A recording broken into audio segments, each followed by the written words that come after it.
Welcome, everybody, to the Sunday edition of Oaklawn Today. We weren't originally scheduled to race today on the big game day, Super Bowl Sunday, but because of our winter storm causing us to lose several days of racing, why not add it to Sunday to wrap up a phenomenal weekend that we had here? It has been just the definition of a great racing weekend. And the fact of the matter is, here at Oaklawn, we always seem to have good weekends. But especially coming back from that break with all these stakes races, you had a month off for a lot of these horses to get recharged. So everybody's ready to run. It just was a combination of the perfect storm for a fantastic racing weekend. Yeah, literally the perfect storm, because all the stars seemed to align for us this weekend, thank goodness.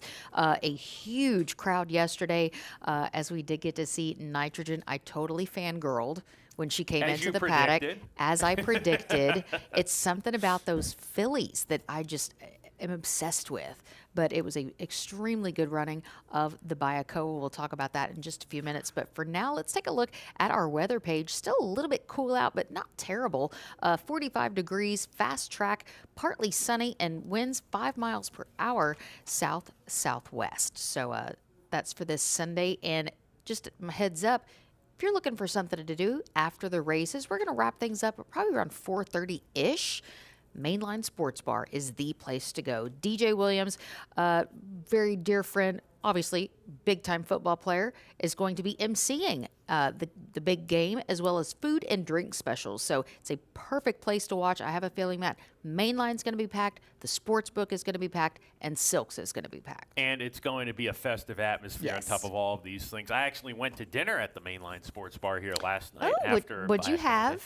Well, I ate healthy. I had Caesar salad with chicken, good protein.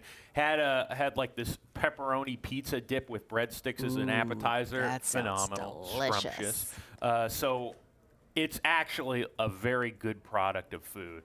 Mainline Sports Bar, you think, oh, bar food, it's just sort of average. This has very good quality. It's definitely like you're in a elevated restaurant. bar food, like more like gastropub kind of type thing. Yeah. 100%. After the races, I went home real quick, came back because I had to do the drawing for the 100K Southwest giveaway.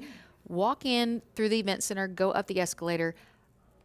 It's been a while since I have seen the casino that packed. Yeah. I mean, it was standing room only in the aisles, just shoulder to shoulder with people. Such an amazing vibe. And the party continues on in the casino once the race day is done. I think the party's always going on in the casino. I agree. Open 24/7. Yes. If it's 3 a.m. and you've got insomnia, you can head to the casino and have a good time. Pretty much Waffle House or the casino are your two exactly. options. Waffle. Morning. Actually, breakfast in the early morning, in the middle of the night, so to speak. Not bad. No, it's not. Not bad. No, it's not. I remember that from my college days. Oh, I bet. Let's go ahead and take a peek at our news page, because we had a lot going on yesterday. A training double as the Mark Casse train continues to the winner's circle, and Manny Esquivel got his 100th Oaklawn winner yesterday, and also a riding double for Christian Torres. So still racking up those wins. The early 50-cent pick 5, did you $207? Oh my gosh, because we had those huge payouts.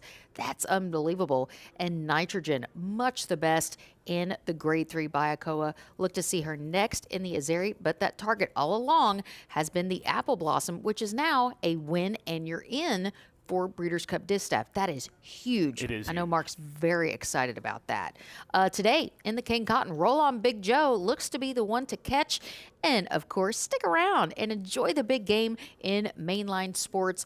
No live racing this Thursday, but live racing will return Friday the 13th. Oh, geez. And when Friday I type that 13th. out, Matt, I'm thinking that'd be such a fun video to interview, jockeys, trainers, owners, if you have any racing superstitions. Do you have any racing superstitions?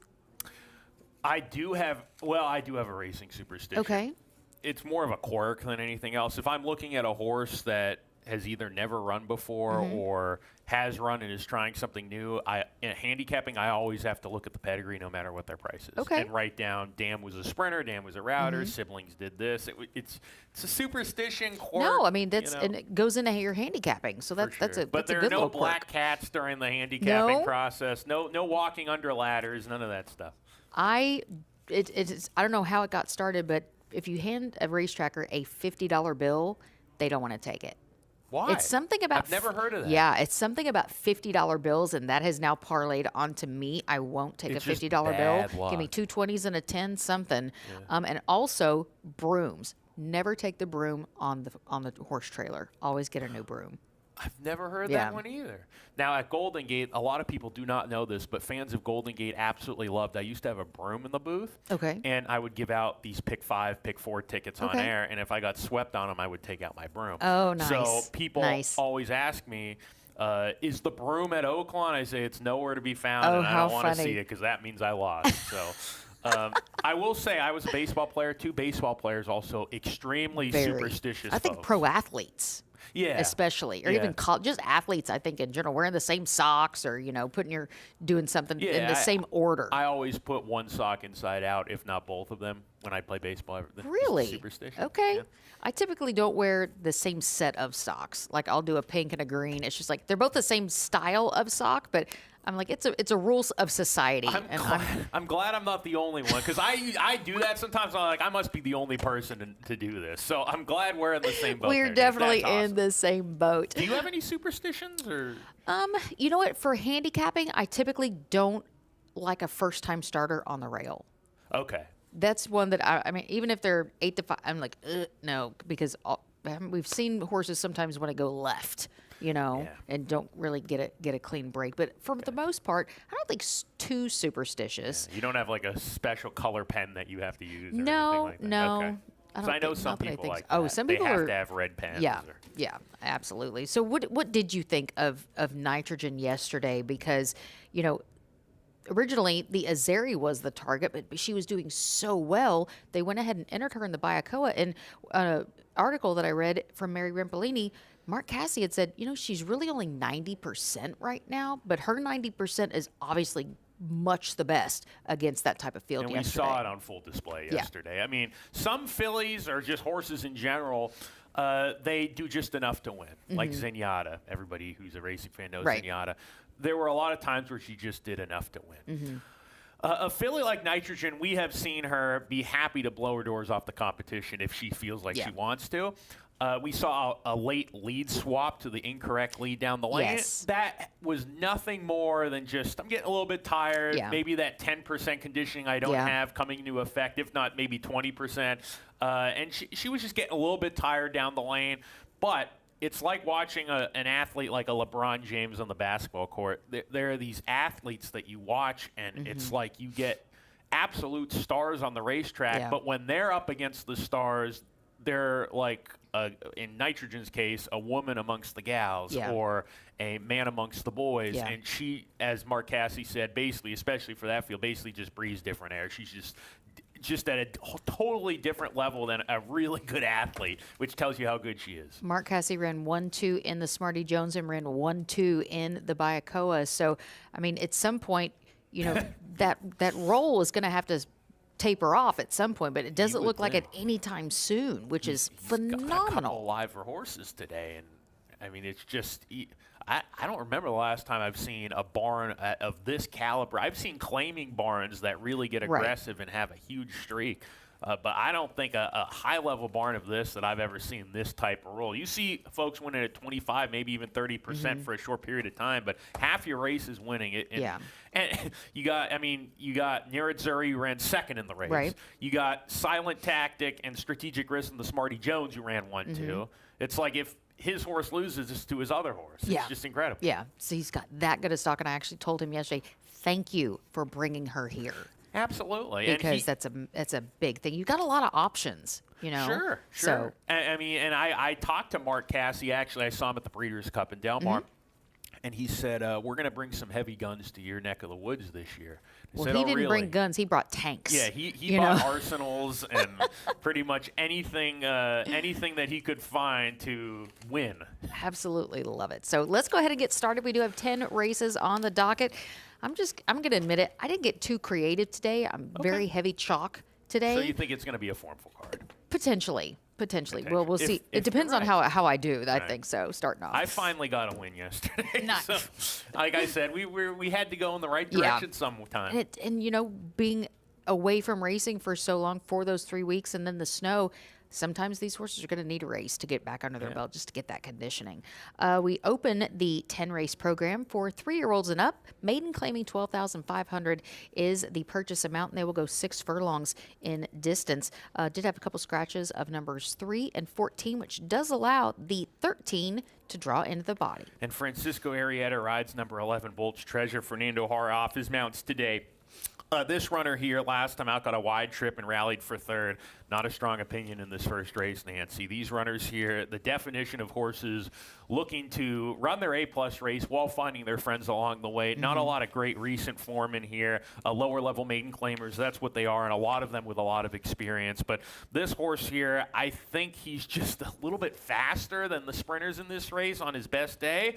He's also 0 for 18. You're not going to get a price on him, so I know from a top pick perspective, maybe some people will try to beat him, and I wouldn't blame you, but I just think he's probably at some point going to find his friends, and maybe today's the day for him. Yeah, he's one of a handful of professional maidens in this field, my selection as well.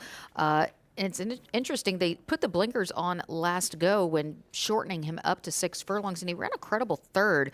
But Wayne Potts, second off the claim, as this runner is today, fires at about 16%. So I do think we're going to see and Wayne's off to a pretty good start, 3 wins in just 14 attempts. So Bolt's Treasure is my top selection as well in the Sunday opener. Race number 2 is for 4-year-olds and up. Non-winners of 2, claim price $12,500, and they will contest 1 mile and a 16th in distance. Did have some key scratches. I had to really redo my selections here because we are not going to see Tyler's Turn or Stoke the Fire this afternoon. Yeah, it's still a full field here, but I think this is a very competitive race. I think the first race is a competitive race. It's just the horses aren't world beaters. And this race, a 12-5 non-2 lifetime race, I took Missing Rocks on the stretch out, showed speed, was on a contested pace, faded going 7 furlongs. Last time this horse ran 2 turns, it was actually an allowance race for restricted 3-year-olds at Lone Star Park for Steve Asmussen. Showed speed, ran 4th, and what I think, even though he is facing older here, a little bit of a tougher spot, I like the fact that this horse has a lot of speed, and I like the fact that I think he's quickest of the bunch. I think maybe Woods Point can pressure him on the lead, but I feel like this horse here is well spotted, dropping in class at a 29-2 lifetime in for 12-5 today. I'm going to go a little further to the outside with the number 7, Brilliant Man. This one coming from the barn of Jade Cunningham. Francisco Arrieta aboard. Does get considerable class relief today, coming second off the $30,000 claim after facing starter allowance last out. He's also going to take the blinkers off that he has worn in his last 5. And this horse likes to come from the clouds. I don't predict Matt giving him an early call because it'll be later, probably at the top of the lanes. He'll attempt to do his best running later. I'll say that for you on the air and upstairs, just for you, Nancy. Love that. Race number 3 is for 3-year-old fillies. Starter allowance at the $50,000 level, and they will go 6 furlongs as well. Just one scratch of the number 5, NZ Holly, but still a pretty impressive group. And we always say that these starter allowances are just as tough, and also this field includes the full sister to Holland Ice. She's So Cole, who was just a dominant winner last time routing. I don't know who she beat, Nancy. I don't think it was the strongest field. I think a number of them didn't want to route, and she did. But I don't think she's going to have a problem sprinting. I know her first race was poor sprinting. It also came against Open Maiden Special Weight Company at Churchill Downs, which is the toughest maiden races you'll see in the whole country. So I give her a pass there. It was also her first race, and Lindsay Schultz, she's not one to really crank them up first time out anyway. That was a neat. I just want to get a race into her and get some conditioning. I'm still going to try to beat her. I did pick a horse who is the morning line favorite, number 7, Big Red Machine. I know she won for maiden 30. But the way she won was much better than an average maiden 30 that day. Stocked an extremely fast pace setter. They went 21-3 on the lead, 46 for the half. And she could have stopped for the Lindsay Schultz barn and just kept going. So Lindsay, as I mentioned, doesn't crank them up first time. I think it was a very clever claim by Tom Amos, who took her for $30,000. And I'm sure after Lindsay watched the race, she was walking to the winner's circle going, I hope nobody took her. One of those. Somebody did. And Tom Amos, 22% first off the claim. It's a very good percentage. So I loved her race last time. I think she can build on it. And I also love the fact that Tom Amoss is not putting her in for some sort of non-2 life. He's starter allowance. He's definitely going to protect his purchase. Yeah. He does very well off that claim, as Matt mentioned, firing about 22%. And I like the fact it only took one try for this horse to make it to the winner's circle. So also does get Lasix today. And jockey Rafael Bejarano aboard Big Red Machine. Race number 4 is for 3-year-olds, a first level allowance. Others in for the claim price of $150,000. They will go 1 mile and a 16th in distance. Scratch the number 1 Gaming Wizard, but still leaves us a very interesting group of 7. This is a really good race. I mean, if it's from the right barn and the horse runs well and comes out of it, we could see a horse like this in the Rebel next time out. Absolutely. It's a first level allowance for 3-year-olds. These horses opted to try this allowance condition versus running against the big guns in the Southwest this weekend. Honey's to blame, I will say, even though I'm trying to beat him on the win end. This Arkansas bred, he won for fun last time. He is working fantastic. He's my 3rd pick, but he is working very good if you like him. I went to the outside, Our Magical Moon. First things first, Mark Casse trains the horse, so that's a good sign, exactly. right away. So I have no quarrels with that. This horse comes off a dominant win as the favorite in a maiden special weight race. Crupper ran 3rd, won a maiden race on Southwest Day. Yeah, very impressive effort by Crupper. That's a positive sign. So this horse sat off a very fast pace, ran into it, won. Jaime Torres back aboard today. We actually saw Jaime walking by, and Liz Morris' agent's here. So they're putting a lot of stock into Oaklawn this meet, and it's good to see all these new faces here at Oaklawn. You know what I actually had a quick discussion with our clerk of scales, Coleman Lloyd, about? I was kind of surprised to see the bulk of the jockey colony from the holiday meet stick around for the classic meet, and that's just a testament, because it's that competitive here at Oaklawn, and everybody wants a piece of that pie. Now, we do have some breaking news. Ricardo Santana is going back to New York next week. Really? Yes. For the remainder? For the remainder. Okay. So we had a good run with Ricardo here this year, and he is going back to New York from what I'm being told. He has mounts today, but he is one that will be changing course. So we wish him the best of luck there. Obviously very successful here at Oaklawn and a very good rider. But that is one jockey that you will not see after this week. So. Well, it's interesting because even when, kind of between certain days he would go to New York and ride, he pretty much rides the card. Yeah, so he's got some really good business. He had a really good Saratoga in New York. Yeah. So I don't blame him. There's a lot of riders here. He can do well anywhere he goes. So. Absolutely. Yeah. But New York, he's gonna bring that winter coat with him over to New York. We have to wear it too. We're not bragging about our winter. No, not at all. I'm going to go with Our Magical Moon as well. Riding that Mark Casse train, kind of came from it off go at 1 mile and a 16th. And I like the fact that this runner is only one of 2 in the field that does have a victory at the 1 mile and a 16th distance. So I think he can sit off the pace or go 2 on the front end. But I think Mark's just going to tell Jaime, do your thing. Absolutely, and especially drawn outside. You can see how the race plays out and goes from there. Drawing post now 7 with the scratch of number 1. Not that bad of a spot to be, really. Right. You're not going to lose too much ground. Race number 5 is the first leg of the $1 Classics Pick 6, and it is for fillies and mares. 4-year-olds and up, going 6 furlongs. Claim price of $30,000, and did have a couple scratches of numbers 2 and 5, which does mean both also eligibles get a chance to dance. Yes, I love also eligibles for that reason. Exactly, if a couple right? come out and they want to run, wonderful. Come on in, join the fun, let's go. Race number 5 here starts that $1 Class 6. We had a really good pool yesterday in the Classics. We did. With that carryover. It was huge. We got 50,000 carryover about, and we got 191,000 new money. But the pool begins anew today. Yes, it does. As a few people took home a good score of over $40,000 in that Classic. Yeah, they did. So if you hit that wager, there's a lot of money coming your way. I went with Promises to Dance in here. Off a 3/4 length loss at Turfway Park on synthetic. Freshens up for Mike Maker. And his horses off this break, they've been ready to run. I mean, even off a break of 9-10 days of training during that bad winter storm we got here, his horses have been firing. So let's keep that rolling. Claim this horse for $40,000. I like this move. I don't think it's suspicious with our good purse of $62,000 in this race. You can run a horse aggressively in for a little bit of a lower tag than what you claimed her for in this case. You get a win. And even if she gets claimed, you're probably at the very, very least going even with all the bills you've got. I think you're probably making a little money here. Yeah, I mean, coming off the claim, she wasn't super overmatched when she took on second-level allowance runners. She finished fourth, but she set the pace along the way in a pretty good clip over the synthetic at Turfway.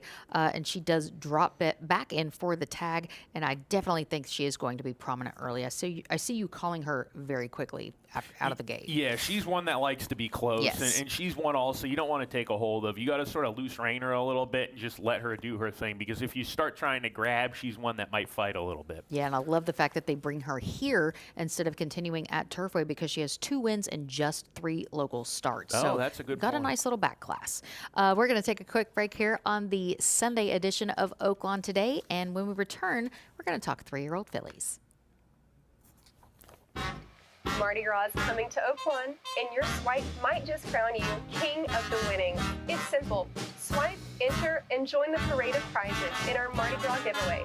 With double entries on Thursdays, Fridays, and Sundays, plus single entries on Saturdays. Chase the beads, the bets, and the big wins from your swipe to the final Mardi Gras celebration on Saturday, February 14th, where 4 winners will each take home $100 race bet after races 1 through 6. The party rolls on after race 7, where 1 winner will capture the crown, a trip to New Orleans. The parades, the prizes, the party. It's all here at Oaklawn, where Mardi Gras meets winning. So let the good times roll.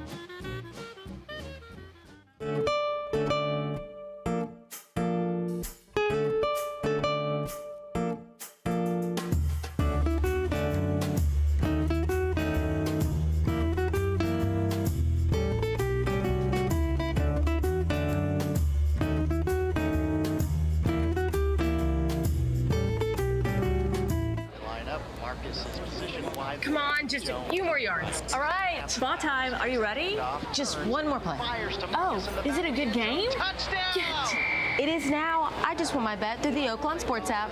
Since when did you start online betting? Since Oaklawn Sports made it super simple, just place a bet on your favorite game and voila, easy peasy. Oh, well then drinks on you, girl.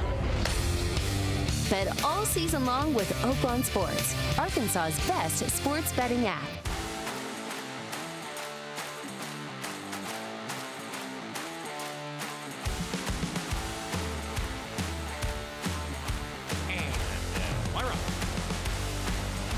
Twist with the lead. Happy is a choice a neck behind. Tejano Twist close to the line. He's got it. Tejano Twist wins the King Cotton.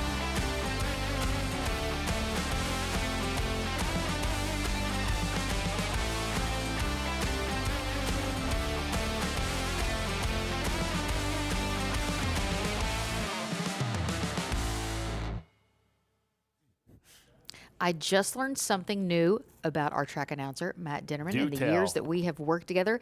You love to bake, and specifically brownies, which I happen to love. Do you use the pan that's edges around the whole thing? Have you seen that? Where it's like shaped like Yes. brownie, and you put them in. Absolutely, 100%. They come out better that way. Interesting. So, I've timed it right to where, as I told you off air, I know how to make them softer all the way around. I know how to make them harder on the outside with softness on the inside. So I enjoy baking brownies, cookies. I used to bake Christmas cookies with my parents when I was little, love and that that. sort of was like, oh, this is something I enjoy. So do you test the brownie readiness with the toothpick? I do.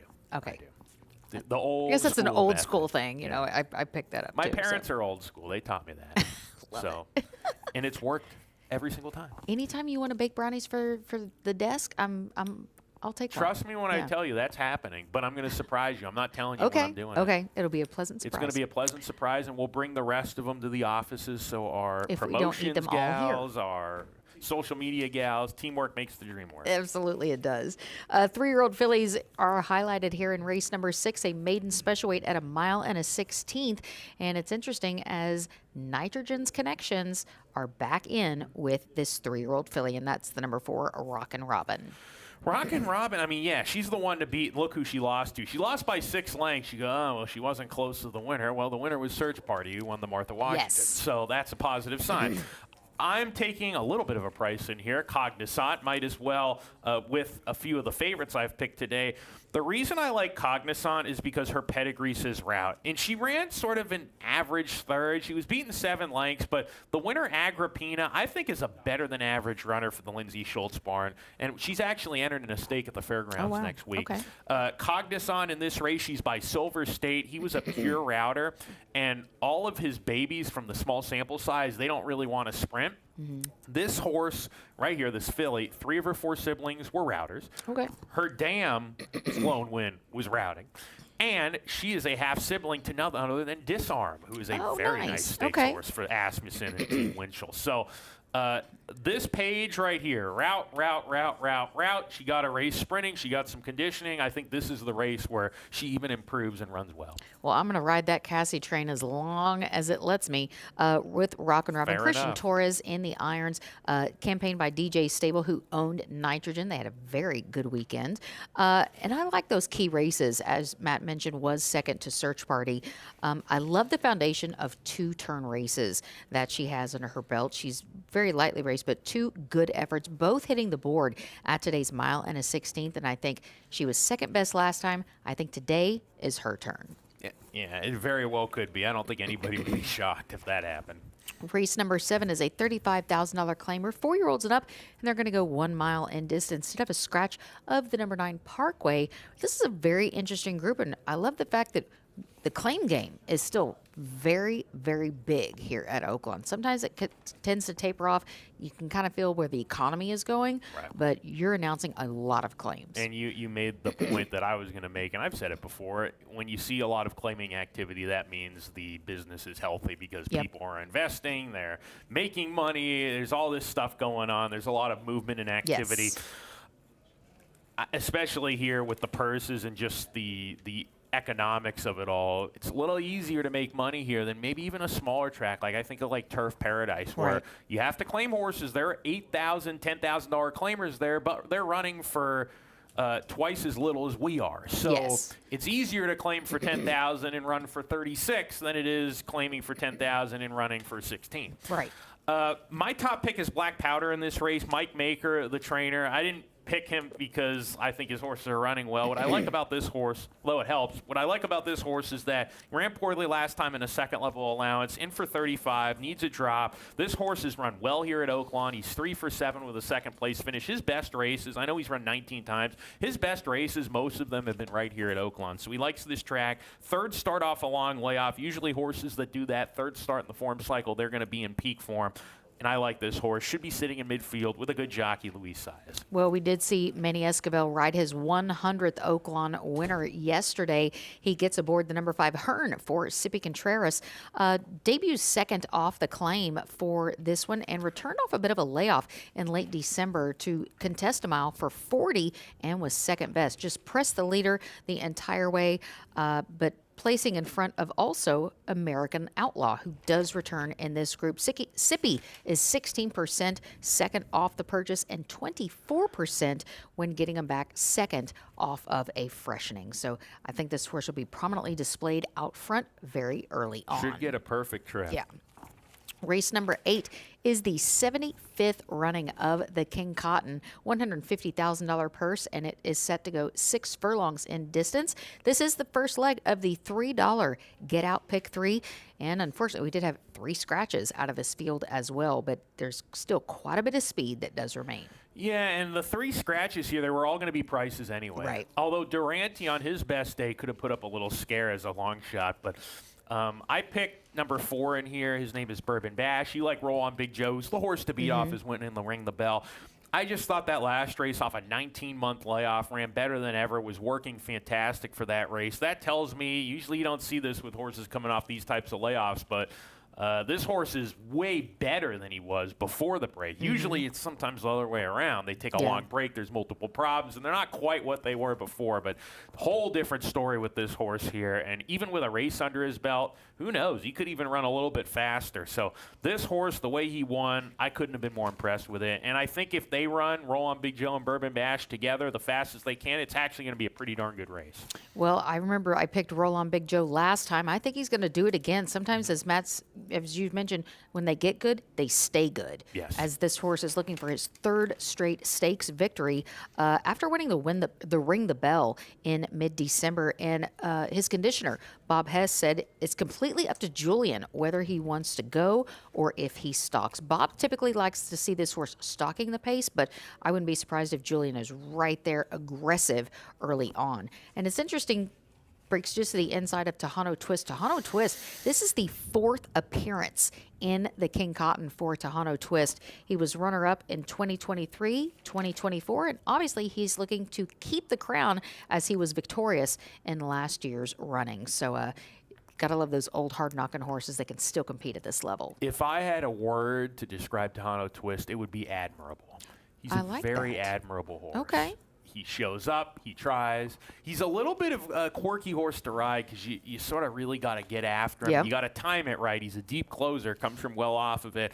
Even though he hasn't won a lot the last couple of years, he's always around. Like I said, he puts in a good effort every time. And he's a horse that's danced a lot of dances at a high level for a long period of time, 3 or 4 years. So Tejano Twist, cool horse. I can't pick him to win here. Yeah. I got to pick horses with my brain and not my heart. But if he won, I would never be disappointed to see him in the winner's circle. Yeah, and he has done very well for himself. He's got over 1.6 million recorded in earnings. Not so bad. Not bad at all. So very excited to see all those runners as they will progress on in our sprint series, ultimately in the Grade 3 Count Fleet Sprint Handicap. It's always one of my favorite races of the year. It's just fun, these sprint races with these top horses that are so fast. Yes. And it almost gets overshadowed by, classic division, distaff division. But every year you get horses that are just super talented. Yeah, we've always had a very good talent pool of sprinters here at Oaklawn that go through this series. Race 9 is for fillies and mares, 4-year-olds and up, a first-level allowance, and they will contest 6 furlongs in distance. Did have several scratches, and I think a key scratch as well, number 6, 8, and 9, but that does allow both also eligibles to compete this afternoon. Absolutely. So we've got a field of 11, close to a full field here. A trip play for Pajo de Oro, number 11, 10-1. She's not going off at 10-1, I don't think, because the sharp players look at replays, they follow their circuit. They'll know that this filly, this mare now, actually a 5-year-old, they know she had a horrendous trip last time. I picked her last time as the favorite at this level off a layoff. I thought she was working good enough on the videos on Oaklawn.com to suggest she'd be ready. She had to steady into the far turn. There was a horse, a long shot backing into her, and there was a big field. She was inside. She had nowhere to go. Just lost all position. And then even turning for home, I think Ramon Vasquez at that point sort of edged her on to finish the race and get a conditioning edge, but he knew the race was over at that point. She's drawn outside today. She's got that run under her belt. Phil D'Amato, solid second off a break. Hopefully she gets a much better trip. She's a lot better than that last race. She didn't get a chance to run the final quarter mile. Right. I actually scratched into my top pick. This is the number 7, Untamed Moment, Ricardo Santana. I think he's going to go out with a bang, maybe, Yeah, as much so, before for a good purse. the ship to the East Coast. Broke the maiden on debut at Ellis Park this summer in mid-August and came from off the pace and got up late to score that victory, but got a little time off after from mid-August, returned here on December 20th and part of the holiday meet and took on First Level Allowance Company. That's a big step up and was very, very impressive, running second, beaten only a neck. Actually did set the early fractions and dueled late and just missed that victory. I like that Ricardo was in the irons for that last go. I think she's definitely going to be tough, but she does have speed on her inside, some dominant speed. So it's going to be, I think they'll go a really quick clip for this race. That's a good group. They usually do here in these allowance races, the first level allowance. You Yeah. got a lot of runners with speed. And I like the riding here at Oaklawn when they allow horses to run. Yeah. I personally, as a horse watcher, handicapper, I don't love to see horses being taken a hold of. There's a middle ground, right? You don't want them too ranked, but sometimes you need to ration their speed a little bit. But I do like horses with speed. These jockeys here, they let them run and they let them flaunt it, and it's good because I feel like horses that have that type of speed, that's their best weapon. Yeah. Dirt racing here in America is very speed-oriented. Yeah, we've seen some really good speed races already at the meeting. And yesterday, Matt, I thought the track played very fair. We did see a little bit of maybe speed bias earlier in the race week, but I think yesterday it played really fair. And sometimes you see that with a better caliber of horses, too. Yeah, and that's another thing you have to take into consideration is the caliber of horse. Sometimes horses that are winning races, they're just better horses than the others, and they're speed horses. Towards the end, I saw a little bit of an off-the-pace bias, just a tad, just a little bit, but it was fair. You could stretch that speed, and you could win from stalking. You can win from off of it. There weren't a lot of gate-to-wire winners yesterday, but you could be close and still win, which tells me pretty darn fair. Race 10 is our nightcap, and this is for Arkansas-bred 3-year-old fillies, and they're going to go 3/4 of a mile. Did have a significant scratch of the number 5, and also the 14 is not going to compete, but the 13 is going to draw in, and this will close out our race week. It will, and Rockin' the Lane last time out is hoping for a better trip. So my last 2 picks here, Nancy, are trip plays. This filly here did not get a good trip last time. It just was a bad scenario for her. She got caught behind horses down inside in a large field. That's a negative being inside, Nancy. You mentioned it with first-time starters. Not only do they have to break good, but when you've got these big fields here at Oaklawn, if horses start bunching up, if you're behind horses and someone stops in your face, sometimes in a small field you can get outside quick enough. Here, not always the case. And that was the case with Rockin' the Lane last time, and she did find a seam at some point. But she was not able to get there in time, and hopefully drawn outside she gets a better trip. I like her in here. 3rd start for Chris Hartman. Her first race actually didn't run that bad from 8-100 against Open at Churchill Downs. Probably just a race to get under her belt, and she ran fine enough. Last time well spotted in this Archie bred maiden special weight, got the bad trip. 3rd time's the charm for her, I'm thinking. I'm going to go with the number 8, Whispering Charm, Peter Miller and Ramon Vasquez. Kind of full circle for her as she debuted in June, showed some early effort, and then just completely faded apart in the lane. But the winner, that being Mow 'em Down, was 2nd next out in the Grade 3 Sorrento at Del Mar, also trained by Peter Miller. Wow. So very strong series of works, and is going to drop in to face Arkansas breds here this afternoon. So we see a lot of that full circle sometimes. Things will come about. That's what's fun about the pedigrees when you're in this game long enough is you can look at a horse, and it's amazing because there are times where I've called a horse 8-9 years ago that's a mom now, and I'll say, oh, I think I called that mare at some point. It's amazing that you can remember that. And my favorite named horse, by the way, non sequitur today, race 10, number 3, Stevie Kicks. Oh. I'm a big Fleetwood Mac fan. Okay, so, rightfully so. There's also a Fleetwood Jack here as well. I don't know if they're from the same barn, but Who Stevie knows? Kicks. And I miss Stevie Nicks. She actually had a concert in October at Atlantic City when I was at Monmouth. A day after I left to come back here. So You I should would have have gone. stuck around, Matt. You should have stuck around. Some of my favorite names are based off the show Big Bang Theory. Because they're You're a fan of Big Bang Theory. Huge fan of Big Bang Theory. But we've seen Howard Wolowitz, we've seen Amy Farrah Fowler, we've seen Sheldon, we've seen, I mean, almost all of them, which I absolutely think is fantastic. And Key and Peele. Hey, Ron, you like that too? I love that. Just obsessed with anything Key and Peele. Again, stick around after the races. Head over to Mainline Sports where the big game will be emceed by DJ Williams. Lots of food specials, lots of drink specials, and Mainline Sportsbook Silks. I think it's going to be a very cool vibe after the races because a lot of people, they love this big game. They love this Sunday. I'm excited about the commercials and seeing Bad Bunny. Okay, Bad Bunny, the halftime show performer. Yeah, he's a mega talented dude, and he can act, too. I mean, he was in Happy Gilmore, too. He's done some acting work and very talented. Always fun to be able to hang out, have a good drink, hot dog, burger, watch the halftime show, watch the football game. My family was born in Massachusetts. Okay. I was born into a Patriots household. There you go. Go Patriots. We know who you're rooting for. They are the underdog. They are not favored in the sports betting. So we may have to place a little wager on them on the money line maybe, but maybe even a parlay. But it's going to be a great day. Yes. And actually, Nancy, I'm just thinking of something. Do we have to show the show bet? Bonus parlay? Oh, we're and all not those done. I'm things? sorry. I'm so glad you said that. Okay. I was up late last night. Let's take a look at our $20 show bet bonus parlay, our long shot, and our top pick. Thank you, Matt. Matt's going to start in race 3 with Big Red Machine. Go to the 4th, the 5th, and round it out in the 8th with Bourbon Bash. I'm going to go 4, 5, 6, 7, starting with Our Magical Moon. Go to Hearn. Long shot play of the day. Matt goes with the 9th race. Is that right? Yeah. Pahoho.